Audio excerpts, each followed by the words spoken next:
একটি হৃদয় কিভাবে একটি পৃথিবীর সমান বড় হতে পারে তার উদাহরণ ছিলেন গাজার শেখ খালেদ নাভান, যিনি আবুদিয়া নামেই বেশি পরিচিত ছিলেন। গেল এক বছরের বেশি সময় ধরে চলমান ইসরায়েলি ধ্বংসলীলায় গাজা যখন পৃথিবীর বুকে এক টুকরো জাহান্নামের প্রতিচ্ছবি, তখন যুদ্ধ বিধ্বস্ত নগরীতে প্রাণশক্তির সর্বোচ্চ উদাহরণ দিয়ে যাচ্ছেন এর বাসিন্দারা। তেমনই একজন ছিলেন শেখ খালেদ নাভান।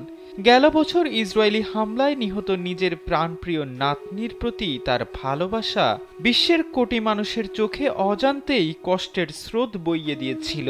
এবার সবার আগ্রহের কেন্দ্রবিন্দুতে থাকা আবুদিয়া নিজেই প্রাণ হারালেন ইসরায়েলি হামলায়। স্যান্ডেলিনা সো, রূপচর্চায় আভিজাত্য। সোমবার মধ্য গাজার নুসেইরাত শরণার্থী শিবিরে ইসরায়েলি বিমান বাহিনীর এক হামলায় প্রাণ হারান গাজার এই প্রাণপুরুষ। নিজের পরিবারকে হারানোর পরও আবুদিয়ার মনে ছিল না কোনো ভয় বা আতঙ্ক, বরং আরও উৎসাহ উদ্দীপনা নিয়ে তিনি সেবা করতেন গাজার দুর্দশা পীড়িত মানুষের। এমনকি তার সেবা যত্ন থেকে বঞ্চিত হয়নি গাজার নিরীহ কুকুর বিড়ালও। পরম মমতায় গাজার অভুক্ত কুকুর বিড়ালদের খাবার দিতে দেখা গেছে গাজার এই প্রবীণ ব্যক্তিকে। কিন্তু শেষ পর্যন্ত ইসরায়েলি নৃশংসতা তার এই ভালোবাসাপূর্ণ হৃদয়কে থামিয়ে দিয়েছে চিরদিনের মতো।